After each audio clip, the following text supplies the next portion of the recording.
Hi everybody, welcome back. I'm Dorothy. I'm your professional astrologer. You can find me on the web at nhastrologer.com. And there on that website, if you were to go to the homepage and go ahead and sign up to be on my newsletter email list, each month I draw 3 people to get a free 20-minute astrology session with me. Now, I also have online classes and a mentorship program for one-on-one studying, so we do that over the internet as well. And I have 4 spaces left. So if you're interested in a private mentorship program for 6 months, let me know. All right, today I want to talk about February. So now that the advertising is over, okay? So with February, we have a few things going on. Of course, we know it as the month of love just because Valentine's is in here. Some of the things that are going on this month that are just general for everybody is the thing I want to focus on first off is on February 13th, between the 13th and the 15th. This is when Mercury is finally back to the position that it was in the zodiac belt on the day that it went retrograde back in January, on January 5th. So think back to January 5th, what was going on for you. That's when Mercury had moved into Aquarius. It stayed in that zodiac sign for just a few days and then retrograded back. Now on February 13th to the 15th, this is when Mercury's finally past that hump, finally over that area where he was retrograde for a long time. So we're going to have some movement. That Mercury in Aquarius is definitely high thinking, it can be high energy, but it can also be somebody where we get something into our head, we're going to really chew on it for a long time. Fixed air is what Aquarius is. Mercury is that thinking mind, so it is a air planet naturally. So when it is connected, when it is in that sign of Aquarius, we're going to be having some interest in any of the things that Aquarius rules. So, of course, astrology is one of them. That'll be on the top of my list, of course. Anything that's technologically, anything in that category, right?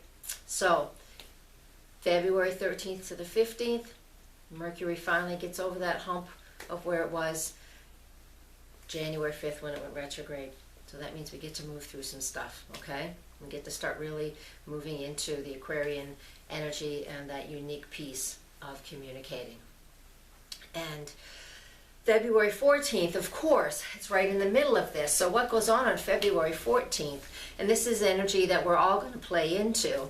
On February 14th, the moon's in the sign of Taurus. That's a great place for the moon to be on the 14th of February, because the moon in Taurus is all about, sensual tastes and sensual smells and anything that is just lovely and luscious and beautiful. Now it makes a sextile to, let me look at my notes, to Neptune, right, in the evening of February 13th. So Saturday night, February 13th, most people would probably be going out to dinner and doing their romantic-y things on Saturday night, the day before Valentine's. And this is true. And this is what we get when we have on Saturday night. If you want to go out and have this romantic, date and just have a nice time, it's going to be that. We have all of the things, all of the cards are in place for just a romantic evening, just in and of itself. Kind of put parentheses around it.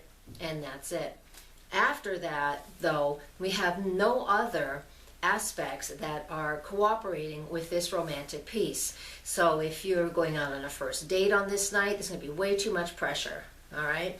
If you feel like just having a one-time date with somebody, then this is what the energy of the night's about. That's perfect, especially for those of us out there who are single.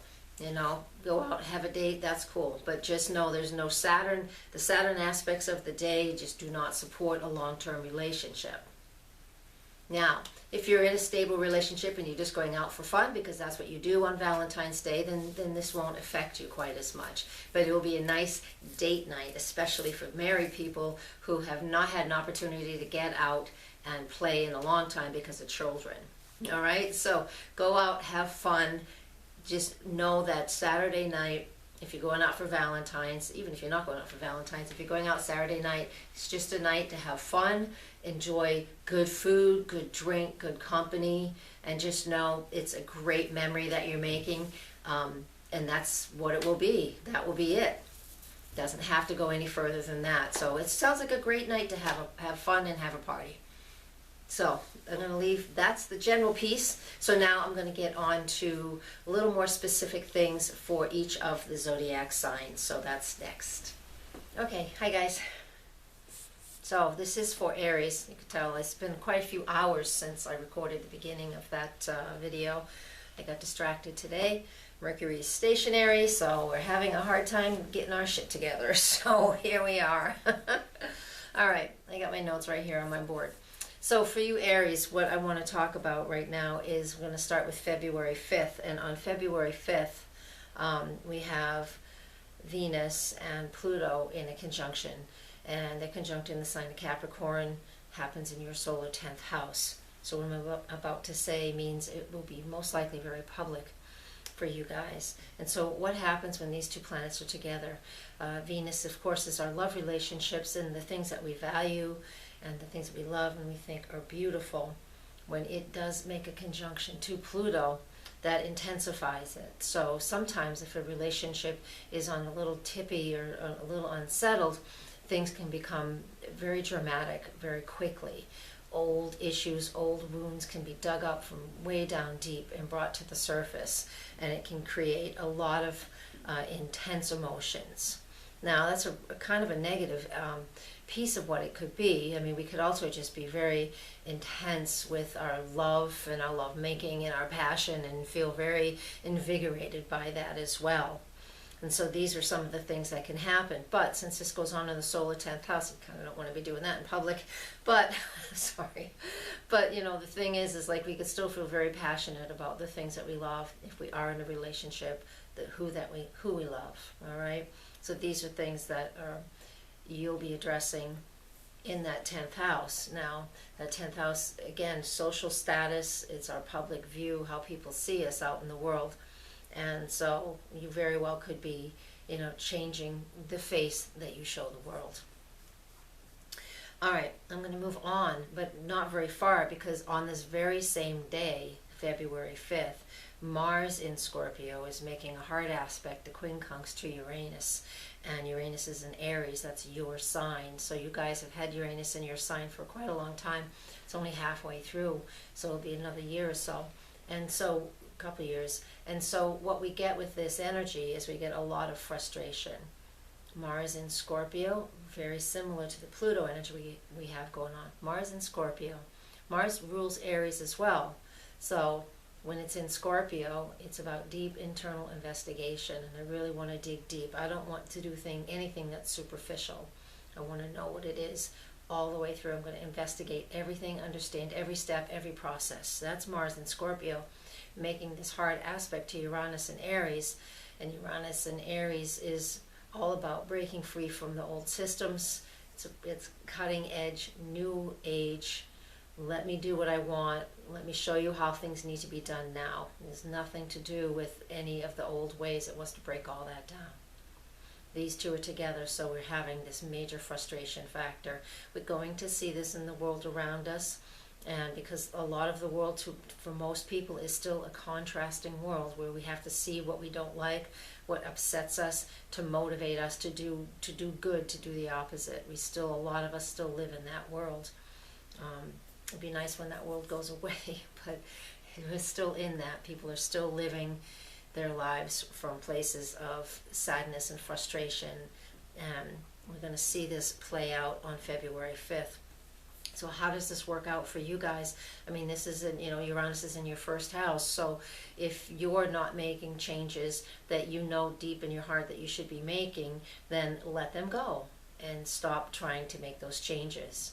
It's okay to allow changes to happen. It's okay to take steps to make changes. But eventually, if it's not working, then let it go. It's okay to do that. All right, or really truly commit and take the steps, because this is a very frustrating transit that's going on, and that's on February 5th. Now, this is an aspect that we'll be feeling for a week on either side of February 5th. The same thing with the Venus aspect, but the date I'll give you are the dates that it's exact. So this is personal for you, Aries. It's going to be a little bit different for other people, but this is personal. You're an Aries. It's in your first house. That means you're facing the world with some very frustrating situations. So you need to engage your Aries energy and charge ahead. February 8th is the new moon in Aquarius. There will be a separate, or depending on when you see this, there is a separate video for that. I have a link in the little eye icon. It's a link right to my new moon, full moon forecast, so you'll be able to click on that pretty easily and go watch that instead of scrolling through my whole page. But that new moon in Aquarius for you guys is in your solar 11th house, Aries. And so being in that solar 11th house, this is the opportunity once a year for you really to really kick ass and set those goals and dreams and set those intentions for yourself for what it is that you want to do in your life, okay? It's also the area of the chart that's about our friends and our groups and the things and the causes that we can get our hearts behind, the causes that really drive us to help the world as opposed to just what we need. Okay, so there's more on that in the new moon on the video, the separate video. All right. February 10th, finally a nice aspect, right? Whew. This is Venus trine Jupiter. Now Venus is still in Capricorn, so she is really wanting to settle down. So it takes 3.5 weeks to move through each zodiac sign, so she's almost done with this sign. But in the meantime, we're coming up to Valentine's Day, which I already talked about. But on February 10th, Venus makes this trine aspect to Jupiter, and it's a nice, easy aspect. It's earthy, it's grounded. You know, we're not feeling so scattered or out of sorts or frustrated or overly emotional like the aspects I just spoke about. And so, again, this goes from the Virgo area of the chart. That's where Jupiter is in your solar 6th house. So your daily routine has been going through some shifts and changes pretty much since August, right? Jupiter in your 6th house is good. It increases work. It increases your activities at home. And if you have time, it increases your service to others. It's beautiful. It's beneficial for your health as well. Now, making the trine aspect to Venus near Valentine's, since we know what that day, we're supposed to celebrate that day as, it's just very nice and very helpful. We're going to feel very kind of warm and fuzzy, but not too airy though. It's just going to be based in what we can see around us. But we're going to feel a little bit of excitement around that, and that's going to kind of, because the moon will be in Pisces, is in Pisces by here, and we're feeling a bit, I don't know, romantic in some ways. But it's a nice aspect. Like I mentioned earlier in the beginning, in the intro, February 14th, so go back and listen to that if you need to. It's the first 5 minutes of this video. I already talked about it, but there is some frustrating aspects on that day, so I want you to look at what's going on Saturday night, the 13th, okay? So go listen to that again if you need to. Because basically what it comes down to is Valentine's Day, don't fall to the pressure of it. You know, if you want to go out and just go out and have a good time, go out and have a good time. But don't make it and don't force it to be something that everybody, we've created it to be. It doesn't have to be that way. Just do what you can and don't put so much pressure on yourself to make it like a perfect day, because it just doesn't have to be, and it won't be. All right, moving on to February 22nd. This is also a lunar event. So this is a full moon in the sign of Virgo. And so with that full moon in Virgo, I created another video for that. So when we get closer, that will be up as well. All right, but that again will be in your solar 6th house. So right now, your health, service to others, your daily routine is it's under a microscope, because it is Virgo. It's under a microscope, so you might even just be focusing on your diet and changing that, however it goes, because this full moon, while it's not next to Jupiter, it's still in the same sign that Jupiter's in. So we're looking at focusing in on the diet. This is probably when most people will abandon their New Year's resolution diets, whatever they happen to be, because they weren't working. Because you should set your New Year's resolutions based on what you were doing at the new moon on January 9th, which is the day I'm recording this. All right, On the 28th, which is the last thing I want to talk about, even though we have 29 days this year in the month of February, we have the Sun making a conjunction to Neptune on the 28th. And that creates a fair amount of uncertainty. It's a Sunday, and it creates a lot of detachment. And so let me set my calendar down here. And so it creates a lot of detachment. So Sunday evening, Sunday afternoon, and evening while the moon's in Scorpio and the sun's in Pisces and Neptune's in Pisces. This is your solar 12th house, Aries, and with all of that going on there, basically what we come up with is that it's just a great afternoon for you to be relaxing, maybe kicking back, watching whatever sports. I don't know what sports are on in February. I don't know. So doing whatever you do that is relaxing for you and having a couple beers, maybe one too many, but that's what Neptune in Pisces can be about. We're just getting lost in a good book. All right, so that's what we got for February. Kind of starts a little bit frustrating. There's hopes of love and romance in the middle of the month at February 14th. It's going to fizzle a little bit. It's not going to be the best that we hope for, but you can do that at other times when it feels right. It doesn't mean it's not good. Anyways, I'm babbling now. Thank you.